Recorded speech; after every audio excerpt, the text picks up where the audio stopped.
नमस्कार, कृष्णा न्यूज में आपका स्वागत है। जन आशीर्वाद यात्रा के माध्यम से लोगों को अपने खिलाफ रचे गए षड्यंत्र से रूबरू कराएंगे सुदामा। क्षीर सागर में प्रेस वार्ता कर जेल यात्रा और जिले की भटकती राजनीति पर की चर्चा। ब्राह्मण महापंचायत में भी मेरे साथ साजिश हो गई। 2 जातियों के लिए दिया गया विवादित बयान साजिश का हिस्सा। विवादित बयान से मेरे परिवार का कोई वास्ता नहीं। समाचार विस्तार से। जनपद की राजनीति सद्भावपूर्ण माहौल के लिए पहचानी जाती थी। यहाँ पर राजनीतिक प्रतिद्वंद्विता रही, लेकिन राजनीतिक दुश्मनी कभी नहीं।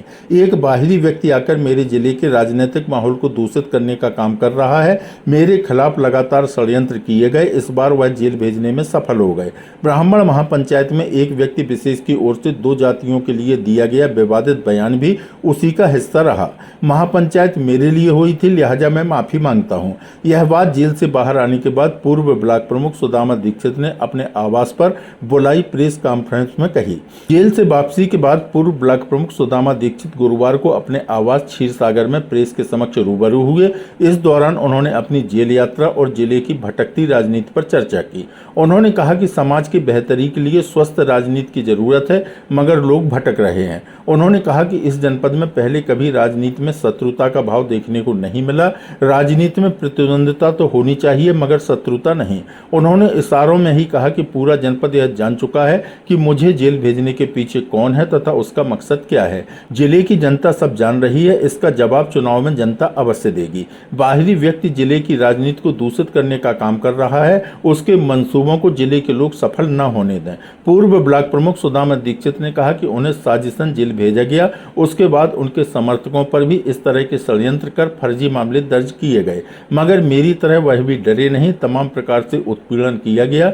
पुलिस के माध्यम से डराया धमकाया गया। राजनीति के स्तर को इतने नीचे गिराकर जिन लोगों ने मुझे और मेरे लोगों को कमजोर करने का प्रयास किया, वह उसमें असफल हो गए। साजिश करने वालों ने न केवल बाहर बल्कि जेल में भी अपनी मनमानी करने के तमाम प्रयास किए। मेरे जो लोग संकट के दौर में मेरे साथ खड़े रहे, उनके प्रति मेरी कृतज्ञता सदैव रहेगी।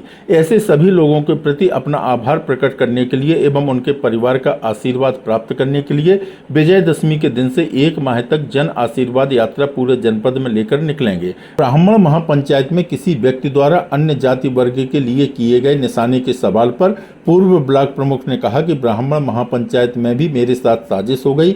महापंचायत में जब ब्राह्मण उत्पीड़न का मामला रखा जा रहा था, इसी दौरान दूसरे जिले से आए व्यक्ति विशेष ने दूसरे की भावनाओं को आहत करने के लिए विवादित बयान दे दिया।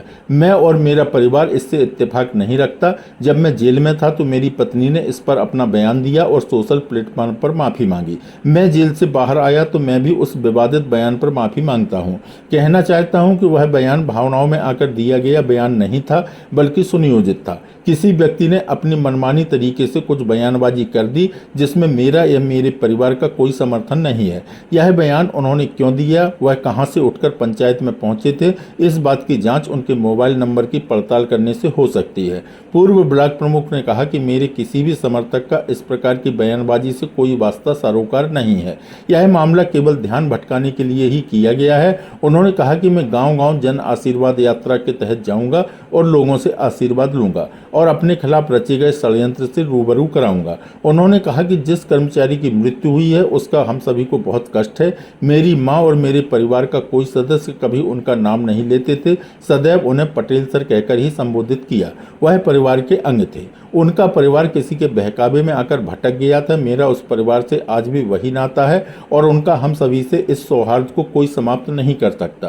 कृष्णा न्यूज के लिए मनोज शिवहरी के साथ ब्रजेश ओदैनिया की रिपोर्ट। मैं तो असहाय हूँ, मैं तो लाचार हूँ। सरकार के लोगों से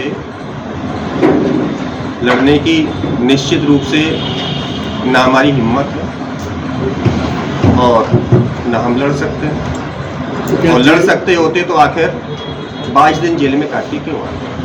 जेल में भी आपके खिलाफ कुछ किया गया होगा, कुछ समस्या पैदा करी होगी? हाँ, जब मैं जेल गया तो उससे पहले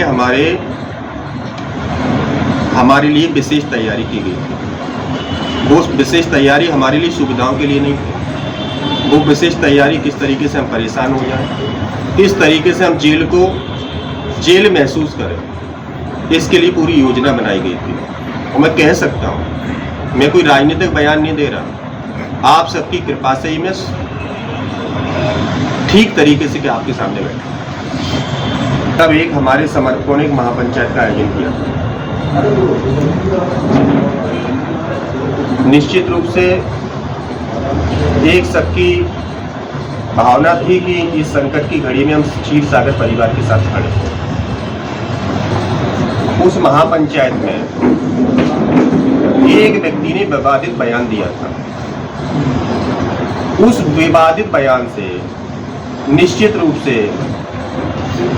जिले में बहुत लोगों की भावनाएं आहत हुई।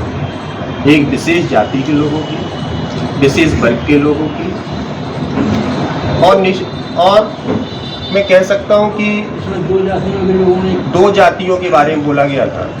और दो जातियों की लोगों की भावनाएं केवल आहत नहीं हुई थी, बल्कि उन सभी लोगों की भावनाएं आहत हुई थी जो लोग सामाजिक सद्भावना पसंद है और सामाजिक भाईचारे के समर्थक हैं। जैसे ही मुझे जानकारी मिली, हम सब भी आहत हुए थे। जानकारी पाते ही हमारी पत्नी नम्रता ने व्यक्तिगत और सोशल मीडिया के माध्यम से, चूँकि हमारे पक्ष में महापंचायत का आयोजन हुआ था, इसलिए हमने उन सभी लोगों से क्षमा मांगी थी जिन लोगों को भी इससे कष्ट हुआ होगा। लेकिन साथियों, बहुत जिम्मेदारी से बात कह रहा हूँ और अपनी बात को और शब्दों को बहुत ताकत के साथ कह रहा हूँ। सुदामा दीक्षित के साथ लगातार साजिशें चल रही हैं, इस बात से आप अछूते नहीं हैं। साजिश में ही मैं जेल में था, इस बात से भी आप अछूते नहीं हैं। और मैं कह रहा हूँ कि ये बयान भी साजिश के तहत ही था। उनका एक ऑडियो आया और उन्होंने कहा कि मैंने भावना में बात कह दी थी। मैं इस बात से इत्तेफाक नहीं रखता। उन्होंने जोश में ये बात कह दी थी, मैं इस बात से इत्तेफाक नहीं रखता।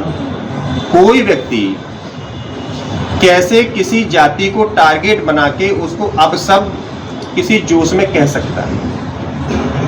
ये प्री प्लान था, ये सुनियोजित था।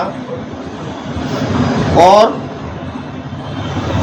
विजय विक्रम पैलेस जहाँ पर एक कार्यक्रम हुआ था, मैं कुछ दिनों बाद उसके सीसीटीवी फुटेज आपके सामने रखूंगा कि वो व्यक्ति किस व्यक्ति के साथ उस कार्यक्रम में आया था।